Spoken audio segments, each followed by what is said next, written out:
Hello and welcome to What the F Just Happened Today, your essential guide to the daily shock and awe in national politics. I'm Joe Manchin. Let's get to it. It's Monday, September 13th, 2021. Welcome to day 237. House Democrats outlined their proposed tax increases on corporations and wealthy people to help offset the costs of Biden's $3.5 trillion economic plan. The plan from the House Ways and Means Committee calls for raising the corporate tax rate to 26.5%, up from 21%, as well as a 3 percentage point surcharge on individual income above $5 million, and it would raise the capital gains tax from 20 to 25%. A White House spokesman said the proposal, quote, meets two core goals the president laid out at the beginning of this process. It does not raise taxes on Americans earning under $400,000, and it repeals the core elements of the Trump tax giveaways for the wealthy and corporations that have done nothing to strengthen our country's economic health, end quote. Meanwhile, Senator Joe Manchin once again said that he would not support Biden's plan to expand the nation's social safety net, which would include investments in climate change, healthcare, taxes, and education. He said, I cannot support $3.5 trillion, and then cited his opposition to the proposed increase in the corporate tax rate. Manchin said Chuck Schumer will not have his vote on the 3.5, adding that there's no way Congress can meet the September 27th deadline set by Nancy Pelosi for passage of the bill.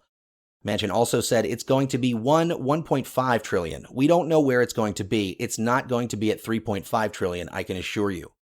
Democrats need all 50 votes to pass the budget reconciliation package. Kyrsten Sinema, another moderate Democrat, has also expressed concern over the cost of the bill. Moving on, a group of leading U.S. and international scientists suggested that COVID-19 vaccine booster shots are not appropriate at this stage in the pandemic.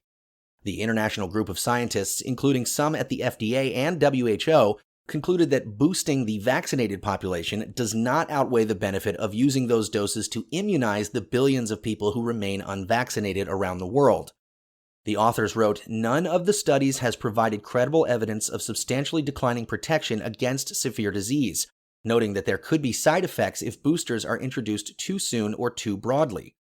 The group did, however, say that booster shots may eventually be needed for the general population if vaccine-induced immunity wanes or if a new variant emerges that can evade the body's immune response.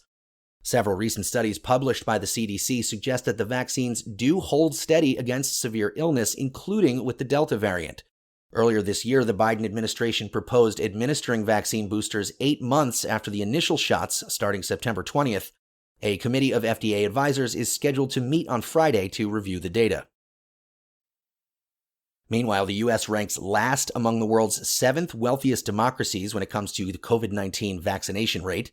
Roughly 62% of Americans have received at least one dose of a COVID vaccine. Canada leads the G7 countries in vaccination rates, with almost 75% of its population at least partially vaccinated, followed by France at 73%, Italy 72%, UK 71%, Germany 66%, and Japan at 63%. The U.S. ranks 6th out of the group of 7 nations, however, when it comes to fully vaccinated people, standing around 53%. And finally, Capitol Police arrested a man with multiple knives, a bayonet, and a machete near the Democratic National Committee headquarters in Washington. Donald Craighead told Capitol Police that he was on patrol and began bringing up white supremacist ideology and other rhetoric pertaining to white supremacy. His pickup truck also had a swastika and other white supremacist symbols painted on it. And in the polls, CNN says 51% of Americans support coronavirus vaccination mandates for everyday activities, while 49% call the vaccine mandates an unacceptable infringement on personal rights. That's all for now. You can find the links and sources for all of these stories on the main website. And as always, visit whatthefjusthappenedtoday.com for the latest news and headlines. Until next time, I'm Joe Manchin.